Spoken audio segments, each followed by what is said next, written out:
Halo teman-teman semua, perkenalkan kami dari kelompok 9 Farmakokinetika akan sedikit memaparkan terkait farmakokinetika intravena bolus dan oral. Selamat menyaksikan. Obat yang terabsorpsi ke dalam jaringan tubuh di mana akan mengalami distribusi dan eliminasi dapat dikarakterisasi dengan model matematis. Farmakokinetika merupakan ilmu yang mempelajari kinetika absorpsi, distribusi, dan eliminasi obat. Distribusi dan eliminasi dari obat sering pula disebut disposisi obat. Karakterisasi dari disposisi obat merupakan prasyarat penting untuk penentuan atau pengaturan regimen dosis suatu individu dan kelompok pasien. Regimen dosis yang direkomen menghasilkan respon farmakologi yang diinginkan sebagian besar populasi pasien. Namun, efek yang terjadi antar individu bervariasi, menyebabkan efek terapeutik di mana konsentrasi obat di bawah minimum effective concentrations atau respon toksik, di mana konsentrasi obat di atas minimum toxic concentrations, hingga diperlukan pengaturan pada regimen dosis. Pengaturan parameter farmakokinetika dapat diatur sedemikian rupa agar waktu paru obat disesuaikan dengan tujuan konsentrasi obat dalam plasma darah. Apabila kadar obat dalam darah berada di bawah rentang terapi, maka tidak akan tercapai efek terapinya. Demikian pula kadar obat yang berada di atas rentang terapi, maka dapat menimbulkan efek toksik. Farmakokinetika berhubungan erat dengan pekerjaan kefarmasian.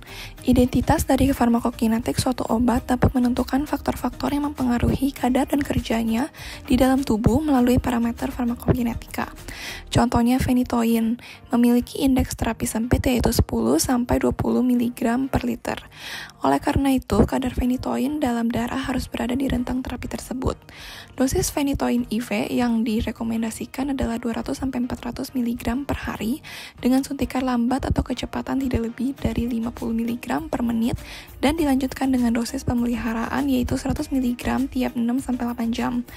Namun, beberapa penelitian menunjukkan bahwa terdapat pasien yang berada di luar rentang terapi dari penggunaan phenytoin sesuai dengan dosis yang direkomendasikan. Hal ini dapat disebabkan oleh variasi metabolisme obat dalam tubuh melalui enzim CYP2C9 dan CYP-C19. Selain itu, hal ini dipengaruhi juga oleh waktu paruh phenytoin yang memiliki kisaran 7-80 jam. Konstanta kecepatan eliminasi suatu obat juga mempengaruhi kadar phenytoin dalam darah. Hal ini disebabkan terjadinya penurunan kecepatan eliminasi phenytoin sehingga tertumpuk di dalam tubuh. Oleh karena itu, parameter farmakokinetika dapat dipantau untuk dikontrol dosis terapeutik yang sesuai dengan tujuan terapinya. Selanjutnya adalah faktor akumulasi. Akumulasi merupakan peningkatan konsentrasi obat akibat penambahan dosis. Akumulasi dapat terjadi ketika obat yang diberikan sebelumnya masih terdapat di dalam tubuh. Jumlah obat yang terakumulasi dapat dihitung dengan membandingkan konsentrasi obat pada konsentrasi tunak di plasma terhadap konsentrasi setelah pemberian dosis pertama. Kadar dari akumulasi obat harus berada di rentang kadar efektif minimum dan kadar toksik minimum. R menunjukkan akumulasi atau fluktuasi yang dikendalikan dengan waktu paruh eliminasi dan interval pemberian dosis. Namun akumulasi dan fluktuasi saling berlawanan. Apabila sedikit obat yang tereliminasi pada saat interval, di mana interval pemberian dosis yang sempit dan waktu paruh yang panjang, maka fluktuasi menjadi menurun, namun akumulasi obat menjadi tinggi. Selanjutnya adalah steady state. Pada pemberian dosis berulang pada frekuensi yang sama, kurva konsentrasi plasma darah terhadap waktu akan mencapai kondisi tunak atau steady state. Pada keadaan steady state, konsentrasi obat akan terfluktuasi di antara Cmax atau konsentrasi maksimum dan Cmin atau konsentrasi minimum. Sehingga pada saat steady state, keduanya akan konstan dan tidak berubah dari dosis ke dosis. Selanjutnya, kita akan memasuki prinsip dasar dari model farmakokinetika IV bolus yang akan diawali dengan gambar kompartemen. Pada kompartemen satu terbuka, pemberian obat secara IV bolus merupakan cara untuk memberikan obat secara cepat karena obat akan langsung masuk ke sirkulasi darah dan tidak melalui proses absorpsi. Begitu suntik ke dalam kompartemen tubuh, obat akan langsung terdistribusi dan terlarut secara cepat ke seluruh kompartemen. Pada saat distribusi obat berlangsung ke jaringan tubuh, terjadi pula kesetimbangan yang cepat antara jaringan dengan darah. Setelah itu dilanjutkan ke tahap eliminasi melalui ginjal dan metabolisme melalui hepar. obat akan dieliminasi dengan kecepatan eliminasi keluar dari kompartemen tersebut. Pada model kompartemen 2 terbuka, terdapat kompartemen sentral dan kompartemen perifer pada tiap model. Pada model A, eliminasi obat dapat terjadi pada kompartemen sentral. K12 dan K21 mengikuti farmakokinetika orde pertama, di mana K12 merupakan konstanta perpindahan obat dari kompartemen sentral ke kompartemen perifer, begitu pula sebaliknya. Sementara itu, pada model B, eliminasi obat terjadi pada kompartemen perifer. Pada model C, eliminasi obat terjadi pada kedua kompartemen yaitu sentral dan perifer. Untuk persamaan model satu kompartemen, laju eliminasi orde 1 dinyatakan dalam rumus persamaan 1, kemudian diintegralkan dan dilogkan menjadi persamaan nomor 2. Kemudian akan didapatkan suatu garis lurus sehingga dapat dinyatakan sebagai dB atau obat dalam tubuh pada waktu T sama dengan dB0 atau obat dalam tubuh pada saat T sama dengan 0 dikali eksponensial pangkat min K atau konstanta dikali T atau waktu.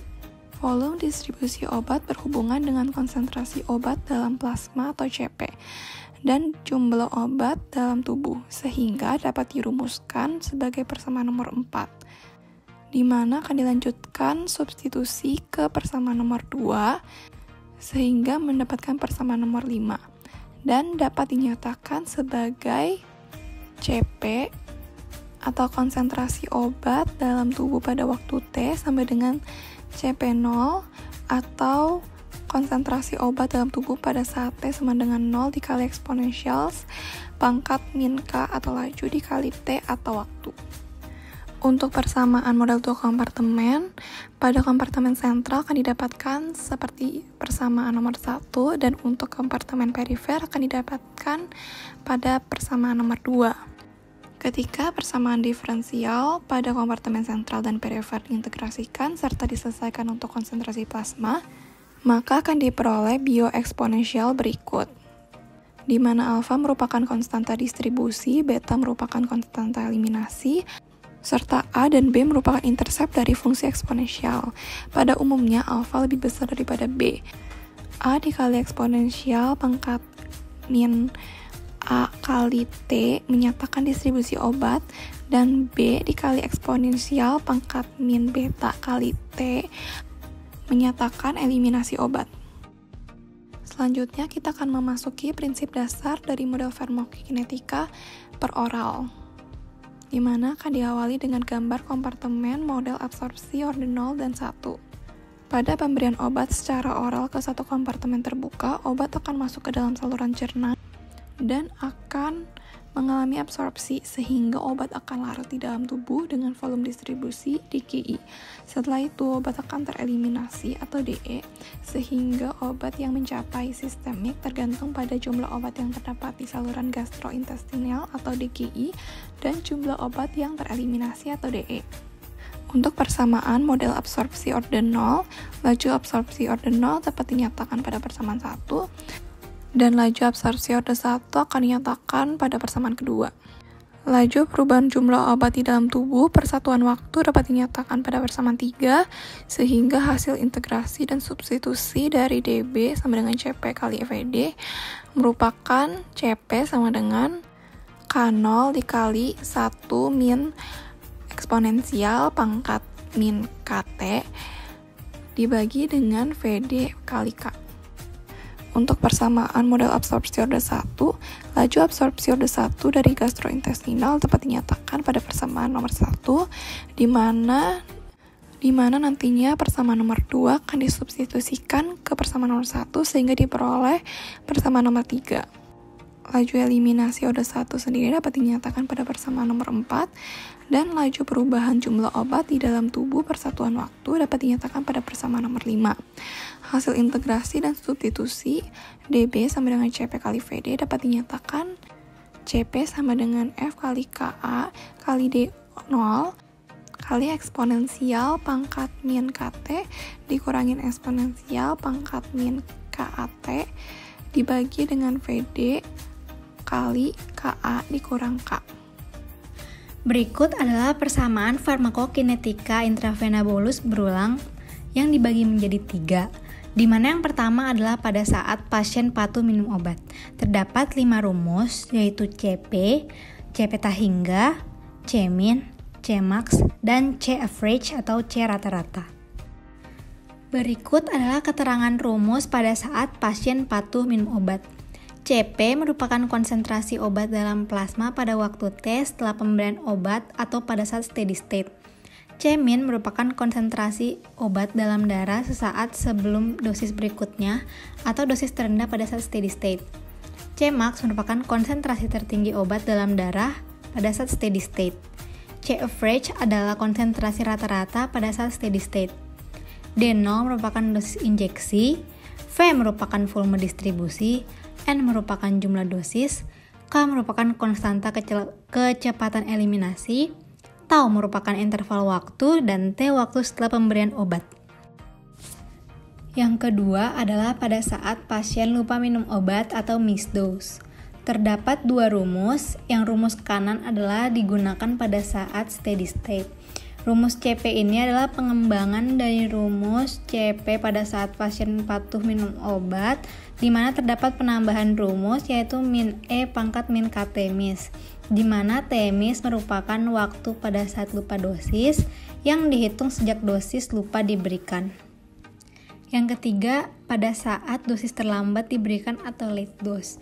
Rumus ini juga merupakan rumus pengembangan dari pasien patuh minum obat dan lupa minum obat, di mana terdapat penambahan rumus plus E pangkat min KT aktual, di mana T aktual merupakan waktu pada saat obat terlambat diberikan, dihitung sejak dosis yang diberikan terlambat. Berikut adalah persamaan FKK oral berulang. Terdapat 6 rumus, yaitu CP, C-min, C-max, C-average atau C rata-rata, TP yang digunakan untuk menghitung C-max, dan T-max. CP merupakan konsentrasi obat dalam plasma pada waktu T setelah pemberian obat atau pada saat steady state. C-min merupakan konsentrasi dalam darah sesaat sebelum dosis berikutnya atau dosis terendah pada saat steady state. C-max merupakan konsentrasi tertinggi obat dalam darah pada saat steady state. C-average atau konsentrasi rata-rata pada saat steady state. Kemudian T-max adalah waktu maksimum, F adalah bioavailabilitas, D0 adalah dosis yang diberikan, F adalah volume distribusi, N adalah jumlah dosis, KE adalah konstanta kecepatan eliminasi, K adalah konstanta kecepatan absorpsi, Tau merupakan interval waktu, dan T adalah waktu setelah pemberian obat. Terdapat rumus untuk menghitung loading dose. Apabila KA lebih besar daripada KE, digunakan rumus pertama. Jika absorpsi sangat cepat, digunakan rumus kedua. Sedangkan terdapat pendekatan lain atau rumus lain, yaitu menggunakan rumus ketiga. DL adalah loading dose, S adalah fraksi obat yang tergaramkan. Selanjutnya adalah contoh kasus pada pemberian IV bolus berulang. Cefalosporin dengan K sama dengan 0,2 per jam dan VD 10 liter diberikan secara IV dengan dosis multiple. 100 mg diinjeksikan setiap 6 jam dan diberikan sebanyak 6 kali pemberian. Sehingga dapat diketahui bahwa nilai K 0,2 per jam, nilai VD 10 liter, kemudian dosis 100 mg dengan interval 6 jam dan pemberian atau N diberikan sebanyak 6 kali. Maka akan ditanya bila pasien patuh berapakah konsentrasi obat pada plasma 4 jam setelah dosis ke-6 diberikan atau 40 jam setelah pemberian pertama. Akan dihitung nilai konsentrasi plasma atau CP menggunakan rumus berikut dan dimasukkan nilai-nilai yang telah diketahui dan akan didapatkan nilai CP 6,425 mg per liter. Untuk pertanyaan selanjutnya, berapakah konsentrasi obat pada plasma 4 jam setelah dosis ke-6 diberikan jika dosis ke-5 lupa diberikan? Maka akan ada nilai Tmis yaitu 6 jam ditambah 4 jam, di mana nilai CP kemudian akan dihitung dengan rumus yang berbeda dari sebelumnya seperti yang tertera pada layar dan akan didapatkan nilai CP 5,072 mg per liter. Pertanyaan selanjutnya ialah berapakah konsentrasi obat pada jam keempat setelah dosis ke-6 apabila pemberian dosis ke-5 telat diberikan selama 1 jam. Maka akan diketahui nilai tambahan yaitu T sama dengan 4 jam dengan tau atau interval 6 jam, kemudian T-misnya 6 tambah 4 sama dengan 10 jam, namun karena telat 1 jam, T aktualnya menjadi 10 dikurang 1 yaitu 9 jam. Nilai-nilai yang telah diketahui tersebut dimasukkan ke rumus berikut yang tertera pada layar, dan kemudian akan didapatkan nilai konsentrasi plasma sebesar 6,725 mg per liter. Selanjutnya adalah contoh kasus pengaturan dosis pada pemberian IV bolus berulang. Sebuah subjek yang akan diberikan teofilin secara injeksi selama 7 hari dengan interval waktu pemberian tiap 6 jam. Teofilin diberikan dengan besar maintenance dose sebesar 400 mg dan loading dose sebesar 850 mg agar berada di dalam rentang terapeutik yaitu 10 hingga 20 mg per liter.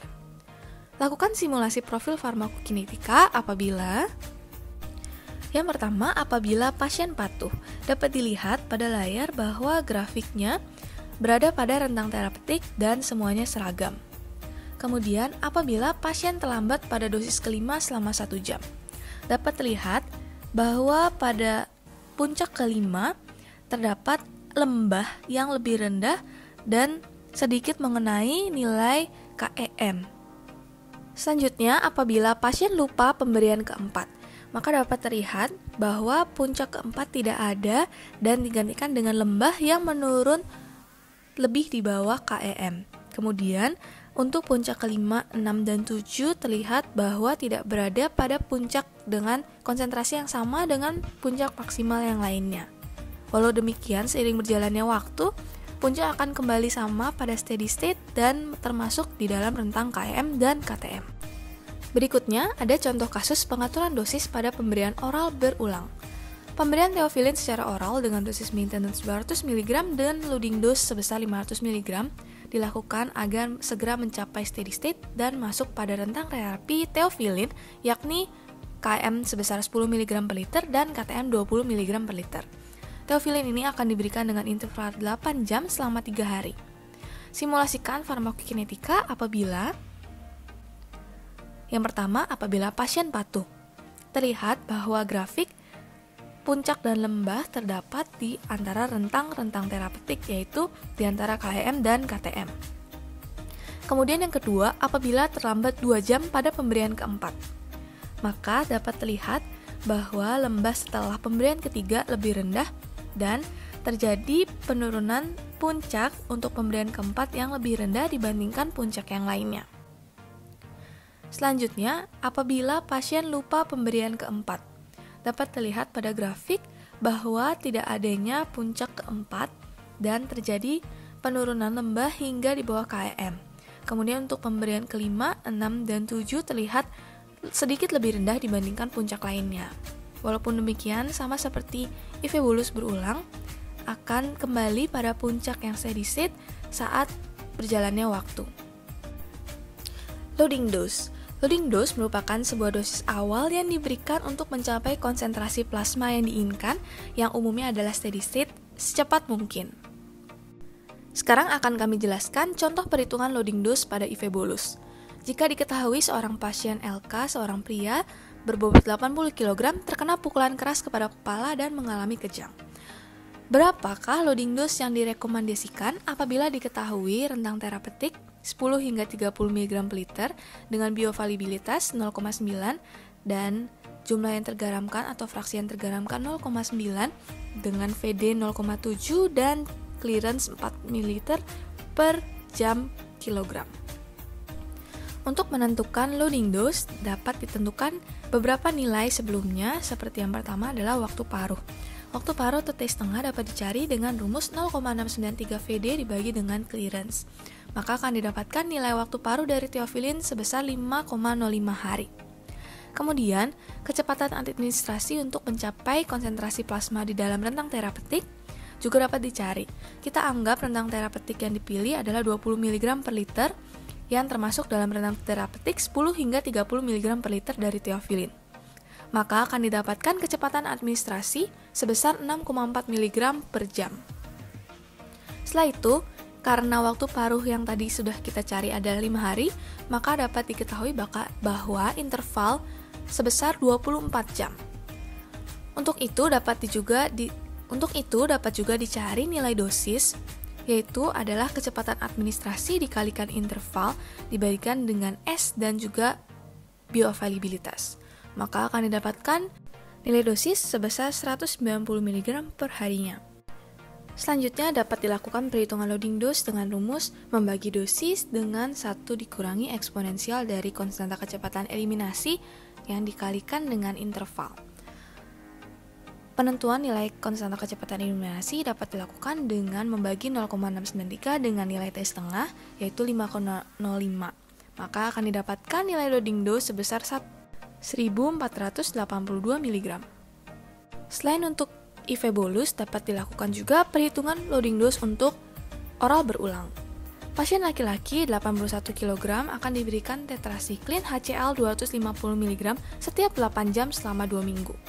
Berapakah loading dose yang diberikan apabila diketahui bioavailabilitas dari tetrasiklin HCl sebesar 75%, nilai VD 1,5 liter per kilogram, nilai T setengah 10 jam, dan juga nilai konstanta kecepatan absorpsi sebesar 0,9 per jam?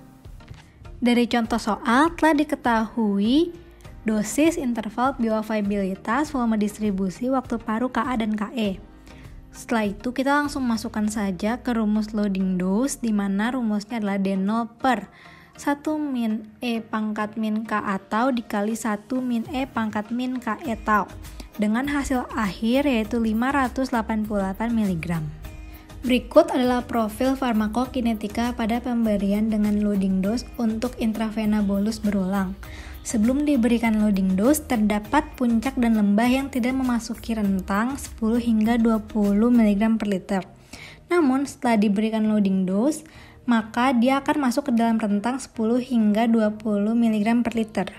Begitu juga dengan profil farmakokinetika pada pemberian dengan loading dose untuk oral berulang, di mana sebelum pemberian loading dose terdapat puncak dan lembah yang tidak memasuki rentang 10 hingga 20 mg per liter, dan setelah pemberian loading dose, semuanya masuk ke dalam rentang 10 hingga 20 mg per liter.